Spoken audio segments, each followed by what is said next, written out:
আমার বাসায় রেখেছে, ওরা আম্মা আসছে খুলনায় খাইনি। এখন ওদের তো বাসায় তো কেউ নাই যে আমরা এখন কি ওইটা লাগবে না? রোল নাম্বার স্টেশন নাম্বার দরখাস্ত লিখতে গেলে লাগবে না, হলে বের করবো কি করে? তাহলে ওগুলো রেডি করে হ্যাঁ আসলে ওই রোল নাম্বার স্টেশন রেডি করে দিয়ে দে। নাম্বারটা কোথাও 0913 ওই পুরস্পত্রটা নিয়ে তারপরে দেখি কথা বলে দিয়ে দেবো। 21 38 66 হ্যাঁ কল দিয়েছেন। ঠিক আছে।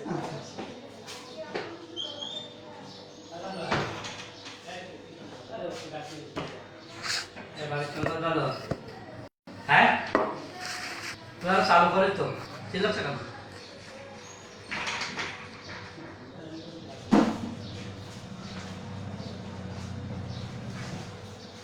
সুপ্রিয় শিক্ষার্থী,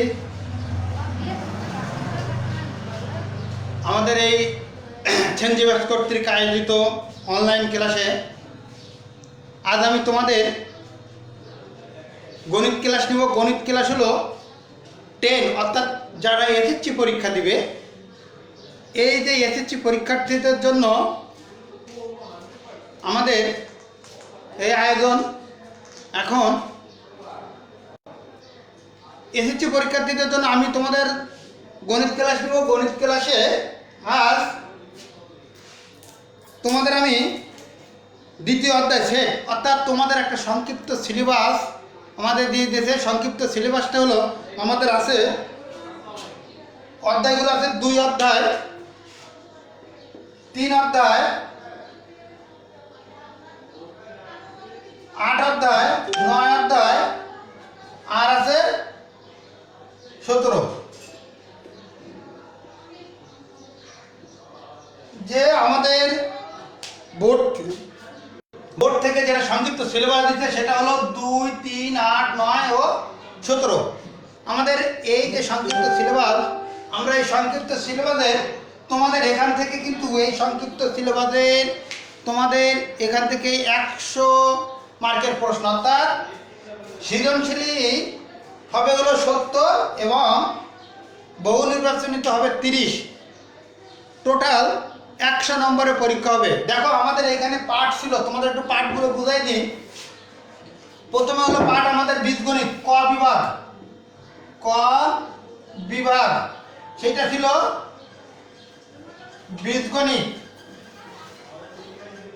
বীজগণিত অর্থাৎ বীজগণিতের অধ্যায় কোনটা কোনটা আমাদের এর অধ্যায় আছে 2 আর 3। এখান থেকে 2 আর 3 থেকে আমাদের 3 সেট প্রশ্ন হবে। কয় সেট প্রশ্ন হবে? 3 সেট। 2 ও 3 অধ্যায় থেকে 3 সেট, সেখান থেকে তোমাদের উত্তর দিতে হবে 2 সেট। উত্তর কয় সেট দিতে হবে? 2 সেট। 8 অধ্যায় জ্যামিতি খ বিভাগ,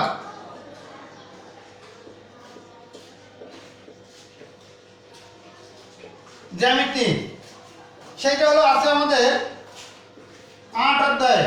এখান থেকে আসবে 3 সেট, উত্তর দিতে হবে 2 সেট। অর্থাৎ আমাদের দেখো আমাদের এখানে কিন্তু সেট আমাদের ক খ গ বিভাগ,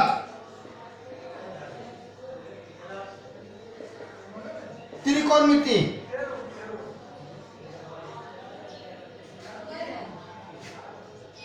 ও পরিমিতি অর্থাৎ ত্রিকোণমিতি ও পরিমিতি। এখান থেকে ত্রিকোণমিতি পরিমিতি আমাদের আছে হলো 9 অধ্যায়। এখান থেকে আসবে 3 সেট, উত্তর দিতে হবে 2 সেট। কয় সেট উত্তর দিতে হবে? 9 অধ্যায় থেকে আসবে 3 সেট, উত্তর দিতে হবে 2 সেট।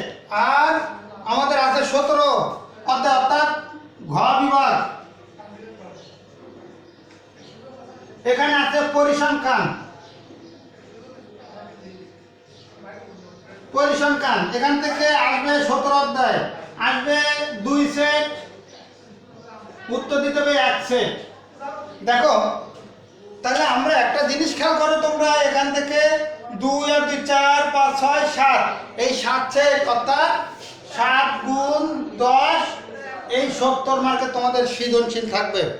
তাহলে আমাদের দেখো সংক্ষিপ্ত একটা সিলেবাস দিয়েছে বোর্ড থেকে, যেটা আমাদের বলে দিয়ে দিয়েছে বা আমাদের নির্দিষ্ট করে দিয়েছে যে এই অধ্যায়গুলো এখান থেকে আমাদের 100 নম্বরের পরীক্ষা হবে।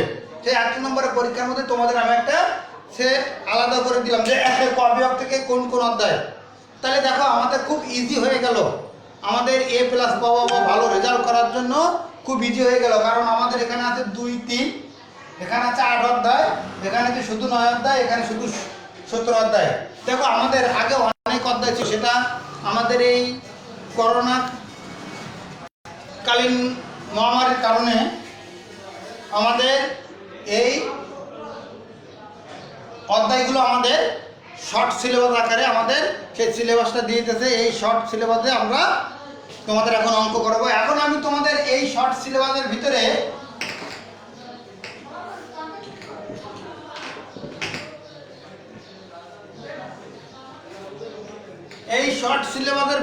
আমি তোমাদের আজকে করাবো দ্বিতীয় অধ্যায়। প্রথম থেকে শুরু করব দ্বিতীয় অধ্যায়। দ্বিতীয় অধ্যায় আমাদের কি আছে? দ্বিতীয় অধ্যায় আমাদের আছে সেট ফাংশন। কি আছে? Set function. দ্বিতীয় অধ্যায় কি আছে?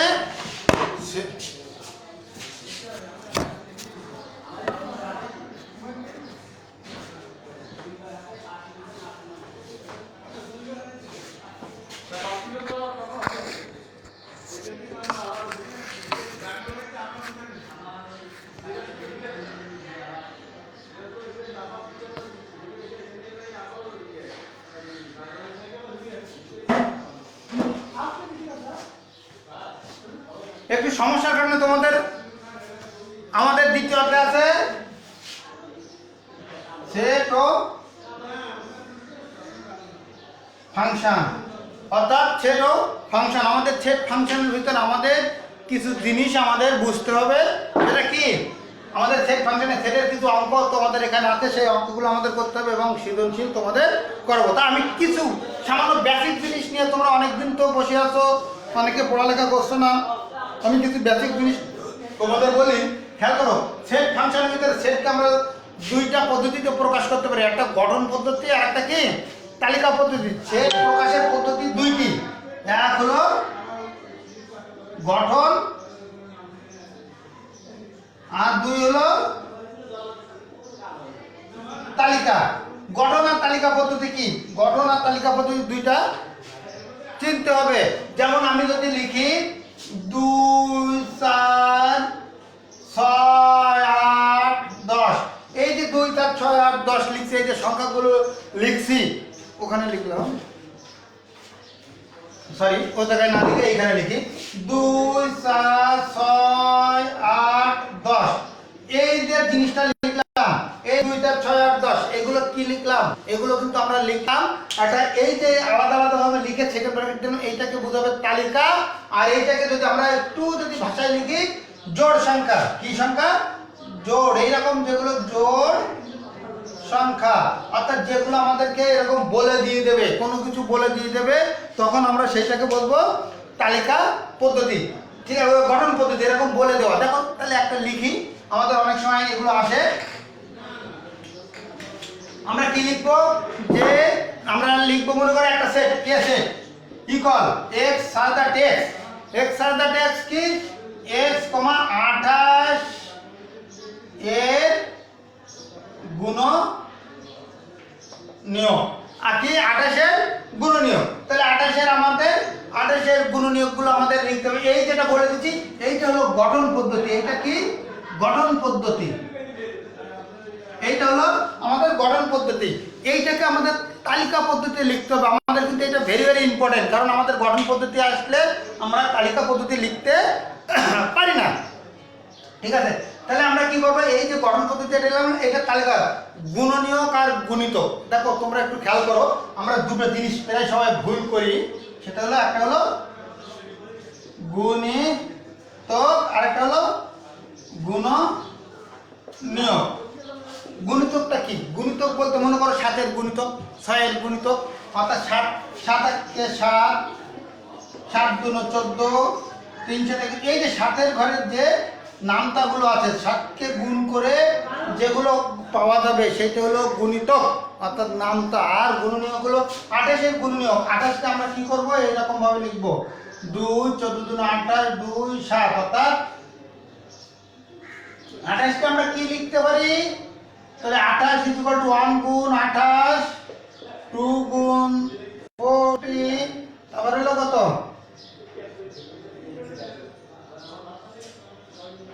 7, 8। এই যে 28 এর যেগুলো লিখছি, এই যেগুলো লিখছি এইটা হলো তার গুণনীয়ক, অর্থাৎ 1 2 4 7 4 28। ঠিক আছে, এই যে যেগুলো লিখছি এইগুলো হলো গুণনীয়ক। তাহলে আমরা গুণিতক দেখলে চিনবো গুণনীয়ক, তাহলে আমাদের এরকম আসবে। ঠিক আছে, তাহলে আমরা এইটা গুণিতক গুণনীয়ক। ঠিক আছে, এরপরে আমাদেরকে খেয়াল করতে হবে, এরপরে আমাদের আরেকটা জিনিস খেয়াল করতে হবে, ছেলের দুইটা চিহ্ন আছে, এ একটা চিহ্ন, এ একটা চিহ্ন, এই দুটো চিহ্নের কাজ বেশি আছে, আরো চিহ্ন আছে, সেগুলো আমরা দেখব। দুইটা চিহ্নের আছে, একটা হলো এইটাকে বলা হয় ইন্টারসেকশন, INTERSECTION ইন্টারসেকশন, আর এটা হলো UNION ইউনিয়ন। ইউনিয়ন অর্থাৎ ইন্টারসেকশন আর ইউনিয়ন। ইউনিয়নটা আমরা বাংলায় বলবো হলো সংযোগ, আর এটাকে বলবো সেট। তাহলে আমাদের ইন্টারসেকশন বলতে দুইটা সেটের ভিতরে যদি আমাদের কোনো কিছু মিল থাকে, যে মিল অংশটুকু থাকবে সেটাকে বলা হবে ইন্টারসেকশন। আর ইউনিয়ন হলো যে মিল অমিল সবাইকে নিয়ে, অর্থাৎ আমি একটা সেটের অঙ্ক করি, দেখো সিম্পল করি, 1 2 3 4 ইন্টারসেকশন 2 4 5 6, এই যে দুটো সেট, দেখো এই একটা সেট লিখছি, এই একটা সেট লিখছি, এই দুটো সেটের ভিতরে যদি যেটা আমাদের কি থাকবে, মিল থাকবে, সেইটাকে বলা হবে ইন্টারসেকশন। তাহলে দুজনের ভিতরে মিল আছে কি, এখানে 2 আছে, এখানে 2 আছে, এখানে 4 আছে, এখানে 4 আছে, দেখো আর কিছু কি মিল আছে, মিল নাই, তাহলে এটাকে বলা হবে 2 এবং 4, এইটাকে হলো ইন্টারসেকশন। ঠিক আছে, এইবারে আমাদের আছে ইউনিয়ন। ইউনিয়ন বলতে সেই একই জিনিস দ্বারা আবার যদি আমরা লিখি, 1 2 3 4, এখানে 2 4। ইউনিয়ন বলতে আমি বলছিলাম যে মিল অমিল সবাই, যা একবার লিখবো আর লেখা যাবে না। তাহলে এখানে 1, এখানে 2 3 4 লেখা হয়ে গেছে, 5 বাকি আছে, 6 বাকি আছে, এই যেটা লিখলাম এইটাকে বলা হবে ইউনিয়ন। এটাকে কি বলা হবে, ইউনিয়ন। তাহলে আমরা যে ইন্টারসেকশন এবং ইউনিয়ন আমরা কাজটা দেখলাম। এরপরে আমরা কি করব, এরপরে আমরা মনে করো এইটাকে এ প্রাইম বা এ কমপ্লিমেন্ট, যেটা আমরা দিই দুইটা একই জিনিস, এইটাকে আমরা কি লিখতে পারি, যদি এ প্রাইম থাকে ইউ বা এ, এ প্রাইম থাকলে কি থাকবে, ইউ বাদ এ, বা এ কমপ্লিমেন্ট একই কথা, ইউ বাদ এ। অনেকে আমরা ভুল করে লিখে ফেলি, কি লিখি, এখানে যদি আমরা এইটা লিখি এ বাদ ইউ, এইটা হবে না, এটা রং। তাহলে আমরা এটা লিখবো না, আমরা লিখবো কি লিখবো, আমরা লিখবো সার্বিক, ইউরে কি বলা হবে, ইউ বাদ এ, সার্বিক সেট থেকে সেটা যেটা বাদ যাবে সেটা হলো আমাদের এ প্রাইম। তাহলে আমাদের এই বাদের আমরা বাদ এভাবে দিতে পারি, আমরা কেউ এভাবেও দিতে পারি, যেভাবে আমরা দিয়ে পারি বাদ। ঠিক আছে, ইউ আর এ। এখন দেখো আমি একটা তোমাদের অঙ্ক করে দেখাই, কি করব, এখন একটা অঙ্ক করব।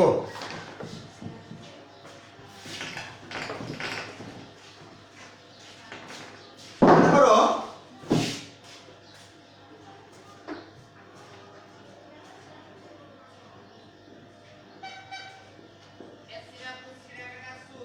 দেওয়া আছে ইউ সমান 1 2 3 4 5 6 7, এ ইকুয়াল 1 3 5, বি ইকুয়াল 2 4 6, 2 4 6। আমাদের প্রমাণ করতে হবে যে এ ইউনিয়ন বি তার prime equal A prime intersection B prime. আমাদের এইটা প্রমাণ করতে হবে। দেখো আমরা এখন এইটা নিয়ে করি, এখন আমরা এইটা নিয়ে প্রমাণ করব। এখন তাহলে আমাদের এ ইউনিয়ন বি তার প্রাইম আছে, তাহলে আগে এ ইউনিয়ন বি আগে বের করি। তাহলে এর মান কি আছে? এর মান আছে আমাদের 1 3 5, ইউনিয়ন বির মান কি আছে 2 4 6। তাহলে আমরা এখানে দেখতে পাচ্ছি 1 3 2 4 6। তাহলে আমরা এখানে কি দেখতে পাচ্ছি? ইউনিয়ন। ইউনিয়ন হলে কি হবে? তাহলে 1 2 3 4 5 6 সবাই হলো, তাই তো? তাহলে যদি আমাদের হয়, তাহলে আমাদের এটা হলো, তাহলে অতএব কি এ ইউনিয়ন বি তার কি প্রাইম। তাহলে আমরা এটা কি লিখব? ইউ আর এ ইউনিয়ন বি। ইউর মানটা আমি দেখো এখানে লিখছি, কি লিখছি? 1 2 3 4 5 6 7। বাট এ ইউনিয়ন বির মান দেখো আমি বের করে নিয়েছিলাম আগে থেকে, কি আছে 1 2 3 4 5 6। আমি বলছিলাম এই যে বাদের ক্ষেত্রে কি বলছিলাম তোমাদের? বাদের ক্ষেত্রে বলছিলাম যে যেটা আমাদের কি হবে, বাদের ক্ষেত্রে যেটা যেটা মিল আছে, এখানে 1 আছে, এখানে 1 আছে, এখানে 2 আছে, এখানে 2 আছে, এখানে 3 আছে, এখানে 3 আছে, 4 আছে, 4 আছে, 5 আছে, 5 আছে, 6 6। তাহলে বাদের ক্ষেত্রে এরা প্রথম সেটের থেকে যেগুলো বাদ আছে বাদ যায়। তাহলে প্রথম সেটে সবাই বাদ গেল, বাকি আছে কে 7। তাহলে আমরা দেখতে পাচ্ছি প্রথম সেটে যা ছিল 7 বাকি আছে, 7 কে আমরা লিখলাম। তাহলে এইটা এই পক্ষকে বেরোলো 7। এবার তখন আমাদের এই পাঁচটা করতে হবে, এইখানে করি। কি আছে? A prime equal U bar A. ইউর মান 1 2 3 4 5 6 7। বাদ এর মান কি আছে 1 3 5। তাহলে এখানে কি আছে 1 3 আর 5, বাদ যায় কি আছে 2 4 6 7। ঠিক আছে, এ প্রাইমে তাহলে আমাদের এ প্রাইমে এটা বাদ গেল। এবার দেখো বি প্রাইম, ইউ বাদ বি। তাহলে কি থাকলো? আমরা এখানে দেখতে পাচ্ছি 1 2 3 4 5 6 7, বির মান 2 4 6। তাহলে আমাদের কি থাকে বাদ দেওয়ার পরে 2 4 6। তাহলে থাকে কি 1 3 5 আর 7। এখন দেখো আমরা একটা, এইবার আমরা এই দুটার মান বের করে নিছি। সুতরাং এ ইন্টারসেকশন বি ইন্টারসেকশন, এই ইন্টারসেকশনের মান কি বের হলো? দেখো তো 2 4 6 7। ইন্টারসেকশন বির মান কি বের হলো? 1 3 5 7। তাহলে আমাদের দেখো এখান থেকে যেহেতু আমাদের মান বের হলো ইন্টারসেকশন, তাহলে দুজনের ভিতরে মিল আছে কে? এই এখানে 7, এখানে 7, তাহলে আছে হলো 7। তাহলে আমরা দেখো একটা জিনিস দেখতে পাচ্ছি, এখানেও 7 বের হলো, এখানে 7 বের হলো। তাহলে আমরা লিখবো অতএব A union B prime equal A prime intersection B prime. প্রমাণিত। ঠিক আছে, তাহলে আমরা এটা দেখতে পেলাম। তাহলে আমরা দেখতে পেলাম ওই পক্ষের সাথে 7, এখানেও 7 আসলো, এটা প্রমাণ হয়ে গেল। আমরা তোমরা অবশ্যই এই 2 অধ্যায়ের অঙ্ক পারো। আমরা 2.1 তোমরা সবাই করে ফেলবা, করার পরে কোনো সমস্যা হলে আমাকে জানাবা। এরপরে আমি তোমাদের কি করবো 2.2 এর পরের ক্লাস আছে, আগামীকাল ক্লাস আছে, সেটা 2.2 নিয়ে পরের দিন আমি তোমাদের কাছে একটা সৃজনশীল নিয়ে আসবো। সেই সৃজনশীলটা নিয়ে আলোচনা করবো এবং সেটাকে সলভ করব। আজ তোমরা এ পর্যন্ত, কোনো সমস্যা হলে আমাকে জানাবে।